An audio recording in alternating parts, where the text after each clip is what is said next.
Bonjour David Lebars. Bonjour. Bienvenue sur le plateau de TV5 Monde. Vous êtes aujourd'hui commissaire divisionnaire, ancien chef notamment du district de Saint-Denis et secrétaire général du SCPN, c'est le syndicat des commissaires de la police nationale, qui est le principal syndicat français des commissaires de police. Et vous êtes l'auteur du livre donc, qui vient de sortir, La haine dans les yeux, chez Albin Michel. Alors David Lebars, aujourd'hui c'est le premier anniversaire du mouvement des Gilets jaunes. Quel regard le policier que vous êtes porte-t-il sur les Gilets jaunes ? Alors sur les gilets jaunes dans leur globalité, je ramène à mes premiers propos d'il y a un an. On peut tous comprendre qu'il y a une crise sociale ou qu'il y a des gens qui soient là pour revendiquer. J'ai même envie de vous dire que c'est pas aux policiers de juger de la nature d'un mouvement social. J'avais même dit que certains parmi la police sont gilets jaunes. En revanche, le regard du policier par rapport à la façon dont les mouvements se sont produits à certains samedis et notamment aujourd'hui, là le regard est sévère puisqu'aujourd'hui on a vu des images déplorables et malheureusement cet anniversaire est entaché de violence. Des images qui vous rappellent celles de décembre et de janvier dernier ? De décembre, de janvier dernier, mais pas seulement, et pas seulement qu'à Paris. Malheureusement, on a, ce que je décris dans mon livre, une montée de la haine, et j'ai envie de dire une banalisation de cette haine qui finalement se répand, et on le voit, c'est même plus les policiers seulement qui sont victimes, c'est aussi les pompiers aujourd'hui.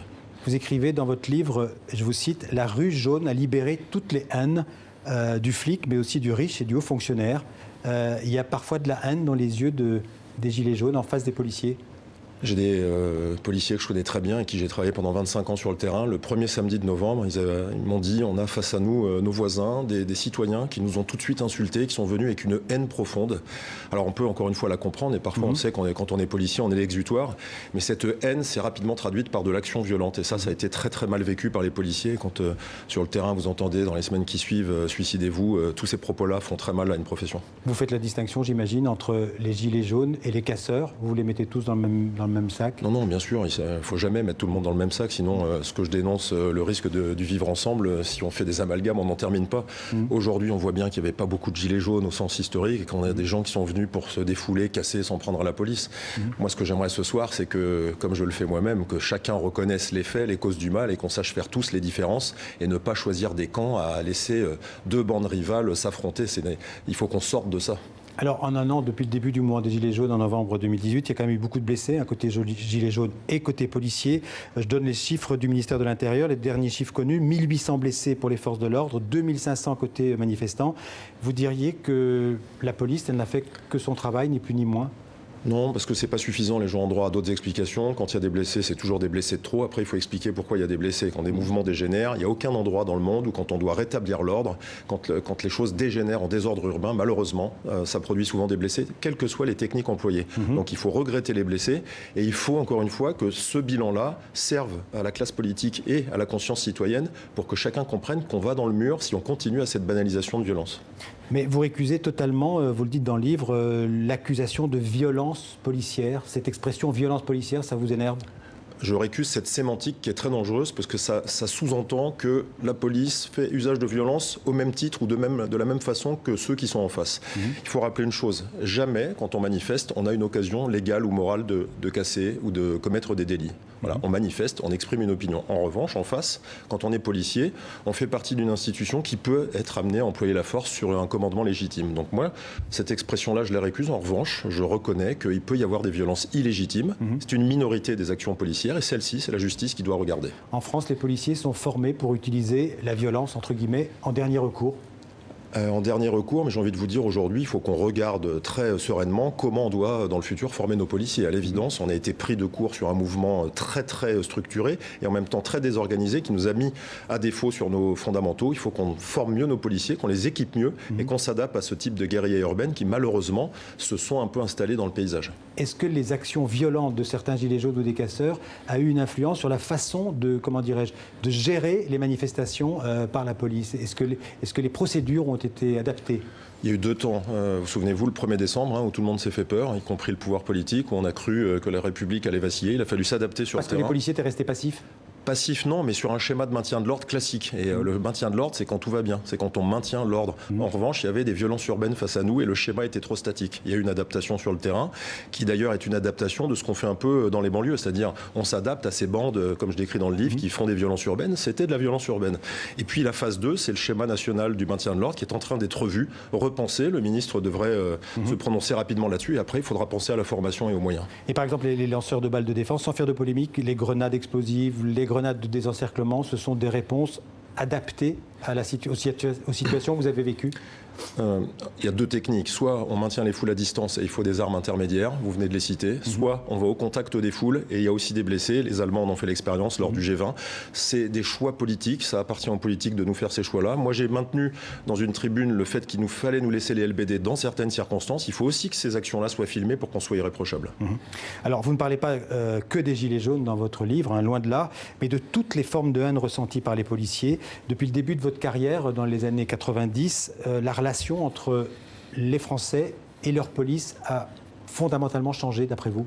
Alors, étonnamment, non. On me rappelle toujours que les sondages sont favorables à la police. Mais moi, je suis lucide et je vois le changement parce que 25 ans de terrain, on perçoit parfaitement les choses. La relation aux voyous, aux délinquants, aux citoyens a changé. Les gens sont contestataires. Certains ne se rendent pas compte qu'une simple réflexion sur un policier qui fait juste son travail au quotidien, ça peut être un dommage immense sur une profession parce qu'on passe son temps à être critiqué. Et en fait, décrire toutes les formes de haine, quel que soit leur degré de gravité, c'est appeler chacun à une conscience citoyenne. Si on veut vivre ensemble demain, dans tout État civilisé, dans toute démocratie, on a besoin d'une police comme régulateur social, et c'est aussi ce message-là que je passe dans le livre. Mais qu'est-ce qui a changé en fait? C'est le passage à l'acte violent dont on a parlé à l'instant, qui est plus rapide qu'avant, plus facile? Alors, la montée de la violence, et on n'est pas le seul pays touché par ça, et puis après, il y a deux autres phénomènes qui font que ça a pris une ampleur considérable. L'augmentation des chaînes d'infos en continu et des réseaux sociaux, cette caisse de résonance, et puis une partie de la classe politique irresponsable qui sont sur un jeu très dangereux qui consiste toujours à cautionner les violences, comme on l'a encore entendu aujourd'hui dans certains médias. Alors justement, vous dénoncez dans votre livre le rôle des réseaux sociaux, de l'info en continu, vous parlez d'une nouvelle puissance incendiaire. À ce point-là, vous avez ressenti ce rôle joué par les réseaux sociaux? Mais on le ressent immédiatement et à peine une heure après la manifestation. Je vais vous donner un exemple. On a eu un blessé qui a eu de la notoriété aujourd'hui, Jérôme Rodriguez, qui a été blessé à l'œil. Dans la demi-heure qui suivait, cette vidéo était virale et c'était un dommage immense sur l'action des forces de l'ordre, sans d'ailleurs recoupement aucun, même si on sait aujourd'hui qu'il a forcément reçu quelque chose dans l'œil, ce que personne conteste. Mais tout de suite, vous êtes mis à mal avec cette puissance, cette caisse de résonance des réseaux sociaux. Alors, on peut dire que dans certaines banlieues, parce qu'il y a aussi vous abordez aussi la question des banlieues dans votre livre, le policier est devenu comme l'ennemi à abattre. Est-ce qu'il y a des zones, des territoires de non-droit en France? Est-ce qu'il y a des endroits où la police ne met plus les pieds aujourd'hui? Non, moi je réfute totalement cette hypothèse. Les zones de non-droit n'existent que dans les livres. Les territoires perdus de la République, ça n'existe pas? Il y a des territoires difficiles de la République. Voilà. La police va partout, on n'y va pas n'importe comment. Il y a des endroits où c'est compliqué de pénétrer, on n'y fait pas une patrouille comme dans des rues du 16e arrondissement. Pour autant, si on attend de la police qu'elle aille partout, c'est pas pour autant qu'elle va tout régler. Et je dis pas ça non plus. Je fais un bilan assez cynique de l'action que j'ai moi-même menée. On a une montée des économies souterraines, une montée des violences urbaines, une montée de la délinquance. Et là, le bilan, c'est de savoir quelle chaîne pénale on veut et quel partenariat local on veut pour que tous ensemble, on puisse progresser. Avant de parler de la réponse pénale, ce que vous venez de décrire, ça existait déjà il y a 20 ou 30 ans. Des territoires où la police ne mettait plus les pieds. C'est pas un fait, c'est pas nouveau. C'est pas nouveau, mais il y a 25 ans, quand j'ai démarré un trafic de stupes, vous aviez derrière 6 mois, 8 mois, 12 mois pour reprendre le territoire, pour travailler avec les élus. Vous aviez le temps du bénéfice de votre action. Aujourd'hui, vous démantelez un trafic de stupes dans une cité difficile, dans un quartier difficile. Dès le lendemain, vous avez des règlements de compte de bandes rivales et des complices ou des ennemis de la bande qui a été démantelée pour reprendre le territoire. Vous parlez de réponse pénale, vous abordez la question du rôle de la justice. Elle est trop laxiste, selon vous, aujourd'hui? Vous réclamez plus de fermeté des juges ou c'est pas ça la seule réponse? Non, et puis moi je ne mets pas le doigt sur du laxisme, sur une institution, l'institution judiciaire qui elle-même souffre de moyens conséquents. Donc c'est pas la faute au juge? Non, ce serait irresponsable. Moi j'appelle à une chaîne pénale cohérente. Il peut y avoir des faiblesses ici ou là, mais c'est pas un problème individuel, c'est un problème de moyens. Je vais prendre l'exemple de la délinquance des jeunes mineurs. On est tous d'accord pour imaginer que la place en prison n'est pas forcément la solution. Parfois, c'est même la très mauvaise solution. Mais il faut des moyens intermédiaires, type des centres éducatifs plus nombreux, des possibilités d'éloigner les délinquants et de les déraciner de leur territoire. Ce qui coûte de l'argent, évidemment, tout ça. C'est de l'argent et c'est du financement. Oui. Vous parlez aussi du code de procédure pénale. Selon vous, aujourd'hui, protège plus les voyous que les policiers? Ça, je l'affirme. C'est malheureux. On a eu tellement de réformes sur 25 ans qu'aujourd'hui, le policier qui fait de l'investigation se retrouve avec un bottin de lois qui sont toutes dans le désordre. La procédure est quasiment impossible à monter sans faire des vices de procédure. Et à chaque fois qu'on souhaite simplifier ce code de procédure pénale, on est face à des lobbies qui ne sont pas favorables à ça, alors que ça serait l'intérêt des victimes. Qu'est-ce qui manque le plus? Vous avez déjà en partie répondu. C'est des effectifs, des moyens supplémentaires, de la reconnaissance, tout ça ensemble? Je mettrais la reconnaissance avant, du soutien, si ce n'est du respect à la fois de la population et puis de la classe politique qui doit soutenir sa police. Je ne fais pas appel à des moyens humains parce qu'en France, on a un nombre de policiers et de gendarmes assez conséquent. En revanche, à une organisation plus moderne, des moyens matériels, du soutien juridique et moral, ça sera déjà beaucoup. Ouais. On se souvient de l'entente cordiale qu'il y avait eu entre la police et les Français après les attentats de 2015. On en est loin aujourd'hui, 4 ans après. C'était ce que j'appelle une parenthèse heureuse, mais quand on est policier, on est très lucide. On savait que cette parenthèse ne durerait pas parce qu'il y avait des problèmes qui dataient d'avant. On a eu tous ensemble très peur sur le territoire national. Et puis ces problèmes-là sont toujours là. Donc on est content quand les gens nous manifestent de l'affection. On n'en demande pas plus, mais par contre, plus de respect. En tout cas, le fait d'accepter le fait que pour vivre ensemble, il faut une police et il ne faut pas l'affaiblir. En lisant votre livre, on a le sentiment d'une espèce de nostalgie du passé. C'était mieux avant. C'est ça le sentiment qui vous anime? Oui, alors ça c'est terrible parce que vous me mettez immédiatement dans la catégorie des vieux cons, excusez-moi. Vous parlez de l'ancienne police. Je l'assume, mais c'est vrai. Vous parlez de l'ancienne police qui fait vos débuts. Quand je suis rentré moi-même dans la police, les anciens me disaient que c'était mieux avant. Il y avait un rapport entre la police et son citoyen qui était sans doute plus fluide, il y avait des choses plus simples. Il y a aussi des très belles choses. C'est une institution merveilleuse avec des gens formidables, c'est aussi à eux que je parle dans ce livre. C'était plus facile il y a 25 ans, pour autant la société a évolué, il faut s'y adapter, mais il faut que la société nous donne les moyens de nous adapter nous-mêmes. Aujourd'hui, la police, elle a du mal à recruter des candidats policiers. Alors si on continue comme ça, on va finir par avoir beaucoup de mal. Parce qu'aujourd'hui, quand vous recrutez un gardien de la paix, vous attendez de lui qu'il soit le primo-intervenant sur une scène d'attentat, qu'il soit le samedi sur des violences urbaines, qu'il règle la délinquance. Il est mal payé, il est obligé d'habiter loin parce que c'est à la fois risqué de dire qu'on est policier, puis en même temps le pouvoir d'achat est faible. Donc on a vraiment intérêt collectivement à se pencher sur quel policier on veut pour le futur. Et vous, si vous deviez, si c'était à refaire?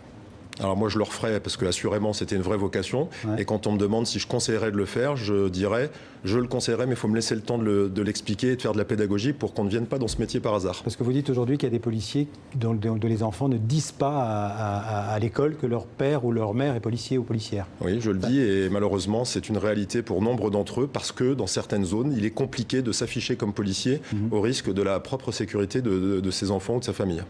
Merci beaucoup David Lebars, donc la haine dans les yeux aux éditions Albin Michel, un livre que vous avez fait en collaboration avec le journaliste Frédéric Ploquin. Merci beaucoup.